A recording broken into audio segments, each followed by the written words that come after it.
దేవుని పరిశుద్ధ నామమునకు మహిమ కలుగునుగాక. ప్రియులారా, ఈ హోప్ ఫర్ టుడే సందేశంలోనికి మిమ్మల్ని ప్రేమపూర్వకంగా ఆహ్వానిస్తూ ఈరోజు రాజులు 2వ గ్రంథము 19వ అధ్యాయం 20వ వచనంలో ఉన్న కొన్ని మాటలు మీ ముందు ఉంచుతూ ఉన్నాను. రాజులు 2వ గ్రంథం 19వ అధ్యాయం 20వ వచనంలో ఉన్న కొన్ని మాటలు. నీవు నా ఎదుట చేసిన ప్రార్థన నేను అంగీకరించి ఉన్నాను. నీవు నా ఎదుట చేసిన ప్రార్థన నేను అంగీకరించి ఉన్నాను. ఈ మాటలు దేవుడే పలుకుతున్న మాటలు. యోధారాజు అయిన హిజ్కియాతో దేవుడు పలుకుతున్న మాటలు అవి. అప్పటికి యోధారాజు అయిన హిజ్కియా చాలా ఆపదలో, చాలా విపత్కరమైన పరిస్థితిలో ఉన్నాడు. తన పొరుగు దేశమైన అష్షూరు దేశపు రాజు చాలా బలమైన వాడు. అష్షూరు దేశపు సైన్యం చాలా బలమైనది. అప్పటికి ప్రపంచంలో చాలా బలమైన దేశంగా అష్షూరు దేశం ప్రసిద్ధి చెందింది. అలాంటి అష్షూరు దేశపు రాజు ఈ చిన్ని రాజ్యమైన యోధా దేశం మీదకి యుద్ధానికి రావడానికి సంకల్పిస్తూ యోధారాజు అయిన హిజ్కియాకు కబురు పెడుతూ ఉన్నాడు. యోధారాజు అయిన హిజ్కియా ఒకవేళ చుట్టూ ఉన్న దేశాలు భయపడినా చాలా ధైర్యంగా ఉండేవాడు. కానీ ఆ అష్షూరు రాజు అయిన సెన్హెరీబ్ అనేవాడు ప్రగల్భాలు పలుకుతూ పంపిన ఆ కబురు చాలా భయాన్ని కల్పించే కబురు. హిజ్కియాకి కబురు పెడుతూ నీవు నమ్ముకొని ఉన్న నీ దేవుని చేత మోసపోవద్దు అన్నాడు. అంటే మేము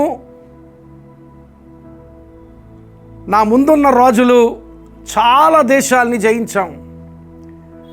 ఆ జయించిన వారికి కూడా దేవుళ్ళు దేవతలు ఉన్నారు. ఆ దేవతలు వారిని రక్షించలేదు. ఏ దేవత వారిని రక్షించలేదు, ఏ దేవుడు వారిని రక్షించలేదు. కనుక నీవు నీ దేవుడు నిన్ను రక్షిస్తాడని నమ్మి నీవు మోసపోవద్దు అని కబురు చేశాడు. యోధా ప్రజలకు మరొక కబురు పెట్టాడు. హిజ్కియా మీతో చెబుతున్న మాటలు నమ్మి మీరు మోసపోవద్దు అని ప్రజలకు కబురు పెట్టాడు. అలా చాలా ప్రగల్భాలతో కూడిన మాటలు, అలాగే చాలా భయం కలిగించే మాటలతో హిజ్కియా రాజుకు కబురు పెట్టాడు. ఆ హిజ్కియా ఆ సెన్హెరీబు రాసిన ఆ ఉత్తరాన్ని తీసుకొని చాలా భయపడి ఆ ఉత్తరాన్ని తీసుకుని ఆ ఉత్తరాన్ని చదివి సైన్యాన్ని వ్యూహపరచలేదు, లేక యుద్ధానికి ప్రణాళికలు చేయలేదు, మరొక ఆలోచన చేయలేదు. కానీ సరాసరి ఆ ఉత్తరాన్ని తీసుకుని వెళ్ళి దేవుని సన్నిధిలో ఆ ఉత్తరాన్ని పరిచి దేవునికి ఆ సమస్యను అప్పగించాడు. This is my problem lord, నా సమస్య ఇది ప్రభువా. ఇదిగో అష్షూరు రాజైన సెన్హెరీబు ఇలాంటి కబుర్ను పంపించాడు. అతని బలానికి లోకంలో ఎక్కడా అడ్డు లేదు. ఇదిగో మా మీదికి యుద్ధానికి వస్తున్నాడు, నీవే మాకు సహాయమని దేవునికి మొర్రపెట్టాడు. ఆ సమయంలో దేవుడు యెషయా ప్రవక్తను పంపించి హిజ్కియాతో పలికిస్తున్న మాటలు ఏమిటంటే, నీవు చేసిన ప్రార్థన నేను విని ఉన్నానని. దేవునికి స్తోత్రం. ఆ మాటలు హిజ్కియాకి ఎంతో బలాన్ని కలిగించుంటాయి. ఈరోజు ఈ మాటలు వింటున్న మన జీవితాల్లో కూడా చాలా విపత్కరమైన పరిస్థితులు, ఇక మనం ఎంతమాత్రం కూడా అధిగమించలేని పరిస్థితులు, ఇంకెంతమాత్రం కూడా మనం దాటలేని పరిస్థితులు, ఏమాత్రం కూడా ఆశలు కానరాని పరిస్థితులు, ఏమాత్రం నిరీక్షణ లేని పరిస్థితుల్లో మనం ఉన్నప్పుడు మనం చేయవలసిన పని ఏమిటంటే, మన ఆటంకాలన్నిటినీ, మన ప్రతికూలతలన్నిటినీ, మన వ్యతిరేకతలన్నిటినీ, మన పోరాటాలన్నిటినీ దేవుని సన్నిధిలో పరిచి, ఇదిగో ప్రభువా నా సమస్య ఇది, నీవే నాకు దిక్కు, సహాయం చేయ ప్రభువా అని ప్రార్థన చేస్తే యెషయా ద్వారా హిజ్కియాతో మాట్లాడిన మాటలు ఈరోజు నీతో కూడా దేవుడు మాట్లాడుతున్నాడు. నీవు నా ఎదుట చేసిన ప్రార్థన నేను విని ఉన్నాను. ఇది చాలా ఆశీర్వాదకరమైన మాట.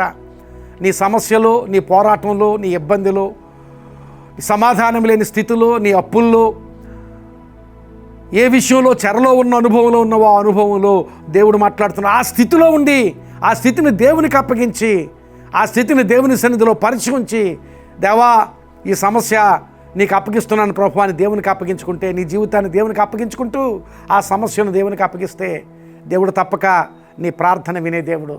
ఈ మాటల్లో మనకు అర్థమయ్యే విషయం ఏమిటంటే, దేవుడు మన ప్రార్థనలు వినేవాడు, మన ప్రార్థనలకు జవాబు ఇచ్చేవాడు అనే గొప్ప ఆలోచన ఆ విషయంలో, ఆ వచనంలో మనకు కనిపిస్తుంది. ఇదిగో నీ ప్రార్థన విని ఉన్నాను అని అనడంలోనే జయము ఇమిడి ఉంది. ఆ తర్వాత వచనాలు చదివితే అధ్యాయంలో ఆ రాత్రే దేవుడు తన దూతను పంపించి అష్షూరు దేశపు సైన్యం అంతటిని హతము చేసిన సంఘటన ఆ అధ్యాయంలో చూస్తాం. ప్రియులారా, ఈరోజు ఈ సమస్య ఏదైనప్పటికీ ముందు మన జీవితాలు అప్పగించుకుని ఆ తరువాత మన సమస్యలను దేవుని సన్నిధిలో పరిచి ఉంచి దేవునికి అప్పగించుకుంటే తప్పక సహాయం చేస్తాడు. దేవుడు ప్రార్థన వినే దేవుడు. అలాగే మన ఆపత్కాలములో మనం మొరపెట్టుకున్నప్పుడు ఆయన కలుగు చేసుకునే దేవుడు. దేవుడు మన ఆటంకాల్లో, మన పోరాటాల్లో ఆయన ప్రమేయం చేసుకుని, ఆయన కలుగు చేసుకుని ఆయన జయమిచ్చే దేవుడు. తప్పక జయమిస్తాడు. ఈరోజు ఏ సమస్యలో ఉన్నావో, ఏ ప్రతికూలమైన పరిస్థితిలో ఉన్నావో దేవుడు మాట్లాడుతున్నాడు. నీ సమస్యను, నీ పరిస్థితి అంతటిని దేవుని సన్నిధిలో పరిచి ఉంచి, ముఖ్యంగా మొట్టమొదటిగా నీ జీవితాన్ని దేవునికి అప్పగించు, ఆ తరువాత నీ సమస్యను దేవునికి అప్పగించు. దేవుడు మాట్లాడుతున్నాడు, నీ ప్రార్థన నేను విని ఉన్నాను. అలా దేవుడు నీ ప్రార్థన వినేటట్లుగా నీ జీవితాన్ని మొదటగా దేవునికి అప్పగించి, ఆ తర్వాత నీ సమస్యను దేవునికి అప్పగించి దేవుని దగ్గర నుంచి సమాధానం పొందు. అట్టి అద్భుతమైన ఆశీర్వాదకరమైన స్థితి దేవుడు నీకు దయచేయునుగాక. ఆమేన్. ప్రార్థన చేసుకుందాం. పరిశుద్ధుడా, కృప కలిగిన మా తండ్రి, ప్రభువా, హిజ్కియా ప్రార్థన విన్న దేవుడవు, మా ప్రార్థన కూడా వింటావు ప్రభువా. హిజ్కియా ఆరాధించిన దేవునినే, నిన్నే మేము కూడా ఆరాధన చేస్తున్నాం. తప్పక మా ప్రార్థన విని మా ప్రార్థనకు జవాబిచ్చే దేవుడవు ప్రభువా. మా జీవితాలు మీకు అప్పగించుకుని, మా సమస్యలు కూడా మీకు అప్పగించుకున్నప్పుడు తప్పక మా సమస్యల్లో కలుగు చేసుకుని మమ్మల్ని ఆదరించే దేవుడు నీకు స్తోత్రాలు చెల్లిస్తున్నాం. మా ప్రార్థన వినే దేవుడు అని మరొకసారి ఈ మాట ద్వారా జ్ఞాపకం చేసినందుకు మీకు స్తోత్రాలు చెల్లిస్తూ, ఈ బిడ్డలందరూ ఈ మాట ద్వారా ఆశీర్వాదం పొందుకోగలిగేటట్లుగా సహాయం చేయమని ప్రార్థన చేస్తూ, వారి కుటుంబాలను, వారి వ్యక్తిగత జీవితాలను, వారి అవసరాలను మీ చేతులకు అప్పగించుకుంటూ, వారి సమస్యల్లో కూడా తగిన సహాయం దయచేయమని ప్రార్థన చేస్తూ యేసు నామమున అడుగుచున్నాను తండ్రి. ఆమేన్. God bless you, my friend.